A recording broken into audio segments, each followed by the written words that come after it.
एक बार नीतीश जी ने धोखा दिया है, दूसरी बार धोखा दिया। अब मैं आपको बता देता हूं नीतीश जी, आप हमें धोखा नहीं दोगे कि अब हम आपको एनडीए के अंदर लेंगे ही नहीं, आने ही नहीं। नीतीश जी के लिए भारतीय जनता पार्टी के सारे दरवाजे बंद है। लालू की कगर पर बैठे रहिए और जब धोखा पड़ेगा तब आपको मालूम पड़ेगा कि विश्वासघात क्या होगा। मैंने तो मेरे जीवन में इतना झूठ बोलकर दल बदल करने वाला व्यक्ति ही नहीं देखा। बिहार के अंदर जिनका पूरा जीवन जेपी से लेकर आज तक कांग्रेस का विरोध करते हुए गया, वो नीतीश बाबू केवल और केवल प्रधानमंत्री बनने के लोभ में सोनिया जी की शरण में जाकर बैठे।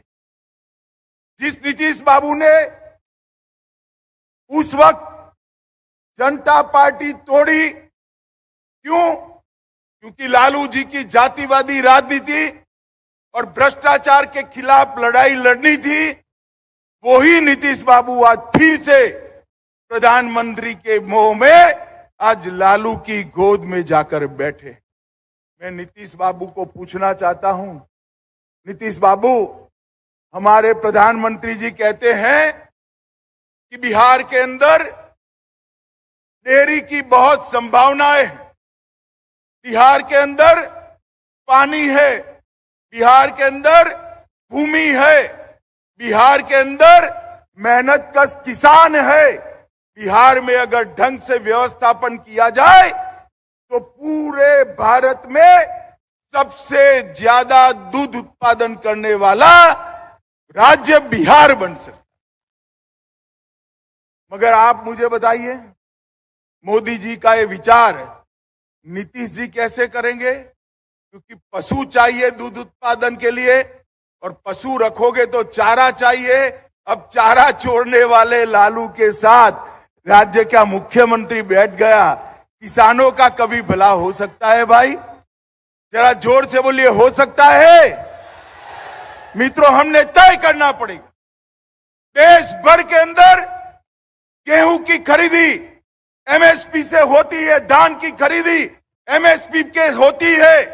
बिहार के अंदर क्यों नहीं होती? क्योंकि सरकार उदासीन है, सरकार को किसानों की चिंता नहीं है। मैं आगे बताता हूं कि मोदी जी के समय में एमएसपी से धान और गेहूं खरीदने के लिए बजट को 3 गुना कर दिया गया, मगर यहां पर बजट जस का तस। आज बिहार नीतीश बाबू के सत्ता मोह में जंगल राज बन चुका है। पहले नीतीश बाबू के साथ मिलकर हम लड़ाई लड़े थे और अब आज मैं बिहार की जनता का इस किसान समागम के माध्यम से आह्वान करने आया हूं कि अब नीतीश जी के खिलाफ जंगल राज को निकालने के लिए हमें लड़ाई करनी है और ये लालू नीतीश की सरकार को उखाड़ कर फेंक देना है। माताओं, भाइयों, बहनों, किसान भाइयों, मजदूर भाइयों, मैं आप सभी को कहना चाहता हूं, मुझे कुछ पत्रकार बताते हैं कि नीतीश जी का समझौता हुआ है कि लालू जी के बेटे को वो मुख्यमंत्री बनाए। क्यों बनाएंगे? वो तो बने हुए हैं। सीटें कम थी फिर भी भारतीय जनता पार्टी ने उनको मुख्यमंत्री बनाया, मगर उनको मुख्यमंत्री से संतोष नहीं है। हर 3 साल में उनको प्रधानमंत्री बनने का स्वप्न आता। अरे नीतीश बाबू, आपको जिसने स्वप्न दिखा दिया उन लोगों ने आपको गलत रास्ते पे ले गए। आपको मालूम नहीं, वहां तो जगह भरी पड़ी है। देश की जनता 24 में फिर से एक बार नरेंद्र मोदी जी को प्रधानमंत्री बनाने जा रही। और अब आपने जब वादा कर ही दिया है कि लालू जी के बेटे को आप मुख्यमंत्री बनाएंगे, तो भला तिथि बता दो बिहार वाले को। भैया किसान भाइयों, बताओ, बतानी चाहिए या नहीं तिथि? जरा जोर से बोलो, बतानी चाहिए नहीं? मगर नहीं बताएंगे क्योंकि उनको भी मालूम है कि नहीं बनना है, बाद में लालू जी के साथ भी धोखा करना है। भाइयों और बहनों, एक जमाना था जब बजट आता था, तब बजट के अंदर टैक्स में कितना रिलैक्सेशन मिला इसी की चर्चा होती थी। मोदी जी ने आकर बजट के केंद्र बिंदु में किसान को लाने का काम किया।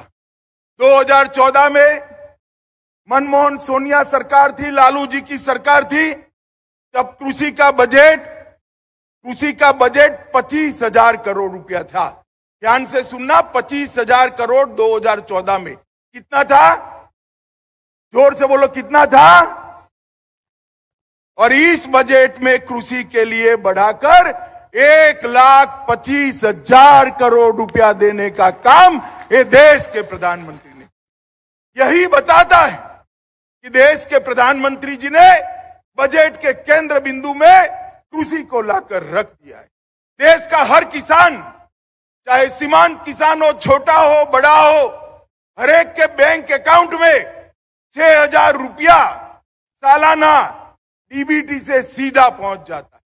और छोटा किसान जो किसानी करता है 2.5 एकड़ से कम, उसको किसानी का खर्चा ही 6,000 होता है, जो खुद मजदूर बनकर अपने खेत में किसानी करता है। मोदी जी ने ऐसी व्यवस्था करी है कि उसको ऋण ही न लेना। इसके साथ साथ एग्रीकल्चर के क्षेत्र में स्टार्टअप की व्यवस्था करी है। और मोदी जी ने अब जो बारिश के आधार पर की खेती करते हैं, ऐसे किसानों के लिए श्री अन्न, मोटे अनाज की योजना भी लागू करी है। अब हमारा मोटा अनाज, चाहे बाजरा हो, चाहे ज्वार हो, चाहे मक्का हो, चाहे रागी हो, वो देश और दुनिया के बाजार में जाएगा। और जिनके पास इरिगेशन की व्यवस्था नहीं है, वो सारे किसानों की आज बहुत बड़ी आवक इससे होने वाली। माताओं, भाइयों, बहनों, भारतीय जनता पार्टी की सरकार ने सहकारिता के माध्यम से 2 लाख पंचायतों में सहकारी डेयरी बनाने का संकल्प किया है। डेयरी एक बार बनती है तो बहनों के माध्यम से ही पूरे घर का खर्चा चलता है। डेयरी के लिए सबसे उपयुक्त जगह बिहार है, भूमि है, पानी है, मेहनतकश किसान है। डेयरी यहां देश में सबसे अच्छी बन सकती है, चल सकती है। और आप चिंता मत करो, लालू जी की चारा की चोरी अब नहीं होने वाली है, क्योंकि 25 में यहां पूर्ण बहुमत की भारतीय जनता पार्टी की सरकार बनी।